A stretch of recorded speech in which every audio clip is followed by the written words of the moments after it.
welcome to this explainer. Right beneath our feet, we are going through this massive, almost completely silent transformation that is quite literally rewiring global economic power. For thousands of years, human civilization has completely depended on physical money. We're talking heavy coins, paper currency, actually handing physical value from one person to another. But today, well, the future of money itself is changing dramatically, and honestly, it's happening faster than anyone could have ever predicted.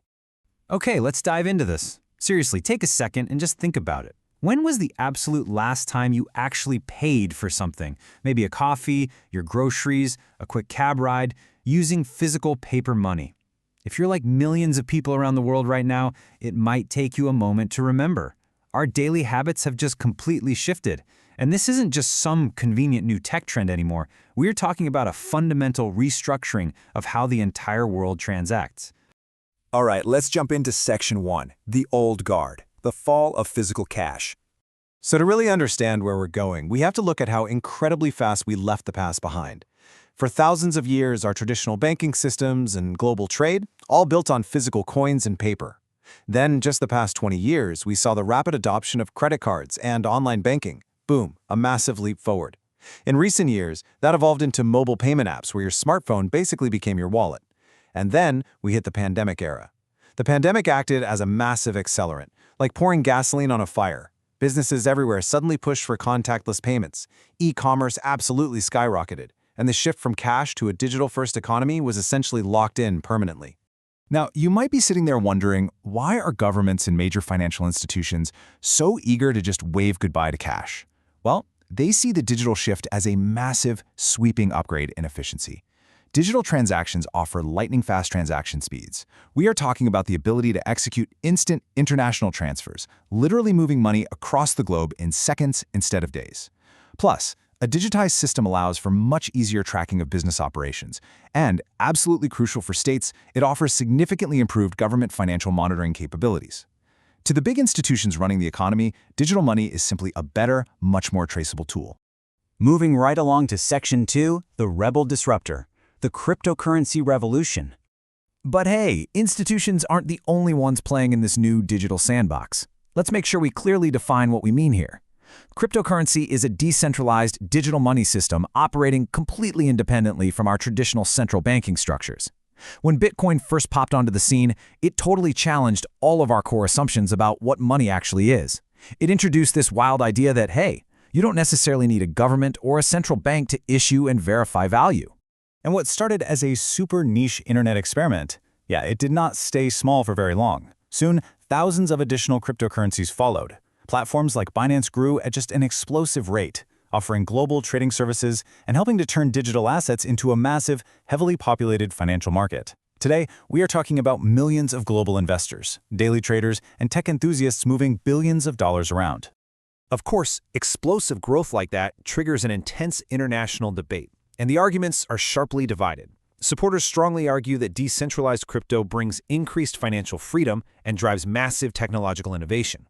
But on the flip side, critics are raising severe alarms about the incredibly high volatility of these markets and the serious fraud risks involved. They also point out the potential for illegal transactions and a glaring lack of basic consumer protections. This intense back and forth has led some countries to welcome digital finance with completely open arms, while others have clamped down with strict regulations or even outright banned crypto activities.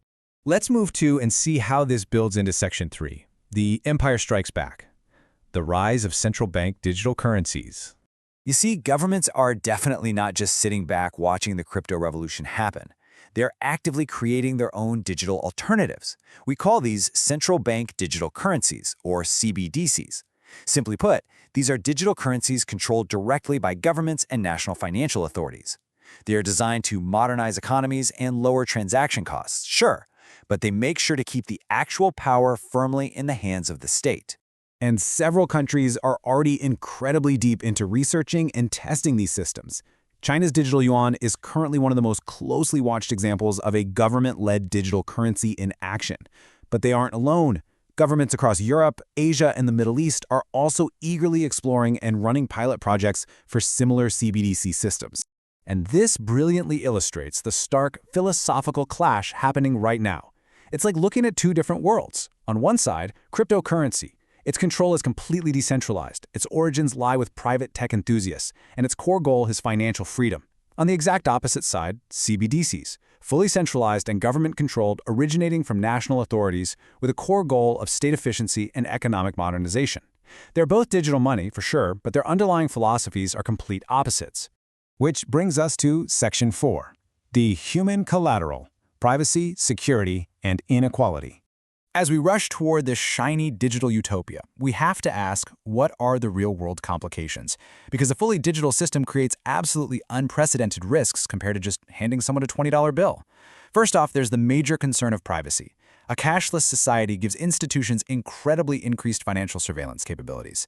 Every single purchase, every transfer, it's all logged.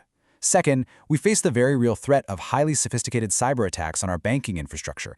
And third, well, simply keeping the lights on. System failures, internet outages, and technical disruptions can instantly freeze the digital economy. Cash, on the other hand, it always works, even when your Wi-Fi is completely down. Furthermore, this rapid shift threatens to leave millions behind, creating a massive digital divide. Over in tech-heavy cities, younger generations are operating almost entirely without cash, adapting effortlessly to mobile banking. But in developing regions, millions of people still rely completely on physical cash. Why? Well, because they have limited access to reliable internet, smartphones, and basic banking infrastructure. If society becomes digital only too quickly, we seriously risk locking these populations out of the economy entirely. And honestly, we can't talk about the future of digital finance without mentioning the ultimate wildcard, artificial intelligence. AI is currently transforming the entire digital finance landscape. It actively assists in fraud detection and powers massive automated trading systems. It vastly enhances financial forecasting.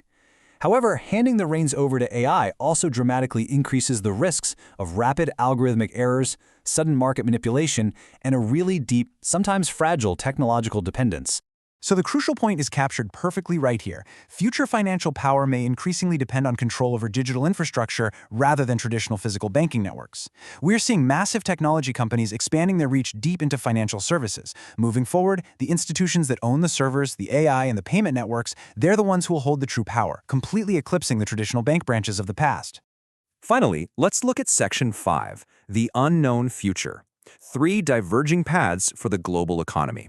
Where does this huge global financial battle actually lead us? Now, what's really interesting about this slide is that experts don't believe there will be a single one-size-fits-all outcome. Instead, they see 3 likely paths playing out depending on what region you're in. Path 1 is gradual integration. This is where cash stays available for emergencies and older populations, but digital just naturally dominates daily life. Path 2 is aggressive expansion, where governments heavily push their CBDCs and physical cash usage is intentionally and significantly phased out. And Path 3?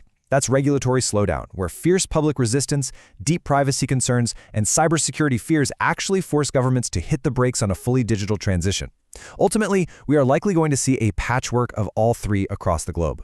The future of money is shifting right before our eyes, and the decisions being made right now will dictate global economics, security, and our privacy for generations to come. Which leaves us with this provocative question to end our explainer today. Can true financial freedom actually exist in a 100% digital world? Seriously, think about who controls the servers, who monitors the ledgers, and what happens when the power goes out. Thank you so much for learning with me today, and I highly encourage you to keep questioning the digital systems we interact with every single day.